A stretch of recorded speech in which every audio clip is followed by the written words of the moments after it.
ना सिर्फ मनीष सिसोदिया जी के वकील ने, मनीष सिसोदिया जी ने खुद कोर्ट में कहा कि उनको मेंटली टॉर्चर किया जा रहा है।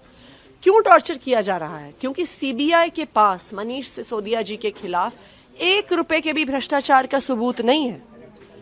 1 साल से 500 से ज्यादा अफसर इस केस को इन्वेस्टिगेट कर रहे हैं। घंटों घंटों की रेड मनीष सिसोदिया जी के घर पर हो गई, ऑफिस पर हो गई, लॉकर पर हो गई, पैतृक गांव पर हो गई, लेकिन 1 रुपए के भ्रष्टाचार का सबूत भी सामने नहीं आया। लेकिन अपने राजनीतिक आकाओं को खुश करने के लिए सीबीआई ने उन्हें अरेस्ट कर लिया। अब अरेस्ट कर लिया तो कुछ तो उनको दिखाना पड़ेगा, इसलिए वो मनीष सिसोदिया पे मानसिक दबाव बना रहे हैं, मानसिक प्रताड़ना कर रहे हैं कि वो एक फॉल्स कन्फेशन साइन करें और वो मान लें कि उन्होंने भ्रष्टाचार किया है। सीबीआई की तरफ से कहा गया कल कि वो कोऑपरेट नहीं करे, नॉन कोऑपरेशन का एक तरह से एलिगेशन। बिल्कुल जब सीबीआई कहती है कि बताओ क्या कहोगे आपने भ्रष्टाचार किया है, वो कहते हैं जी हमने भ्रष्टाचार नहीं किया। वो फिर से पूछते हैं जी कहो कि आपने भ्रष्टाचार किया, वो कहते हैं जी हमने भ्रष्टाचार नहीं किया। फिर वो फिर से पूछते हैं कि आपने भ्रष्टाचार किया, फिर वो जब तीसरी बार कहते हैं कि नहीं मैंने भ्रष्टाचार नहीं किया, तो सीबीआई वाले कहते हैं जी ये कोऑपरेट नहीं कर रहे। भाई अगर आपके मन मर्जी के जवाब नहीं दे रहे हैं तो वो नॉन कोऑपरेशन है। आप सबूत सामने रखिए। साल भर से इन्वेस्टिगेशन चल रहा है।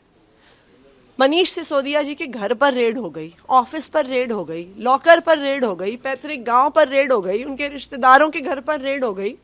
सबूत रखना तो आपकी जिम्मेदारी है। आप कहोगे कि आप कन्फेस करो, और जब कन्फेस नहीं करता तो आप कहते हो जी कोऑपरेट नहीं कर रहा है, तो आप इन्वेस्टिगेटिव एजेंसी किस लिए हो? दूसरा मुद्दा जो फिनलैंड टीचर ट्रेनिंग विवाद लंबा चला, एक तरह से दिसंबर में ही हमने देखा कि तरफ विधानसभा में उसे लेकर सवाल उठाया गया। बीते दिन एलजी ने उसे अनुमति दे दी, लेकिन जो 52 नाम थे उसे बढ़ाकर 87 कर दिया। एक तरह से एलिगेशन था कि अलग अलग जोन से बराबर डिस्ट्रीब्यूशन नहीं था, उसमें आप लोग की तरफ से मनमाने तरीके से नाम चुने गए थे। एक तो सबसे पहले फाइल पे साइन करना ने एलजी साहब ने अनुमति नहीं दी है, क्योंकि अब वो कार्यक्रम खत्म हो चुका है जिसमें टीचर्स ने जाना था। उस कार्यक्रम का एक बैच दिसंबर में जाना था और दूसरा batch first week of March में जाना था।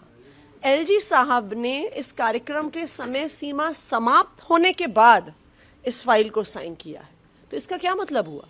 इसका मतलब ये हुआ कि फॉर ऑल प्रैक्टिकल पर्पसेस 4 महीने तक फाइल पे बार बार फ्रिवलस ऑब्जेक्शंस लगाकर इस कार्यक्रम को रोक दिया गया। दूसरी बात, एलजी साहब के पास कोई भी अधिकार नहीं है दिल्ली सरकार की किसी फाइल पे कोई सवाल उठाने का। उनके पास से 2 ही अधिकार है, या तो वो फाइल पे साइन करें या वो राष्ट्रपति के पास डिफरेंस ऑफ ओपिनियन के लिए भेजें, वो भी एक टाइम बाउंड पीरियड में। तीसरी बात, right to education act SCERT को, जो state council of education research and training है, उसको अधिकार देता है ये तय करने का कि टीचर्स की ट्रेनिंग कैसी होनी चाहिए।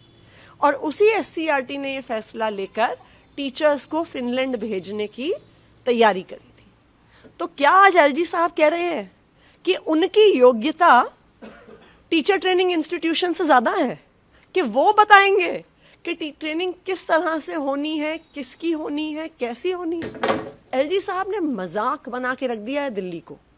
पूरा देश ये देख रहा है, पूरी दिल्ली ये देख रही है कि उनके पास सिर्फ एक काम है, अरविंद केजरीवाल के काम को रोकने का काम करते हैं और कुछ नहीं करते।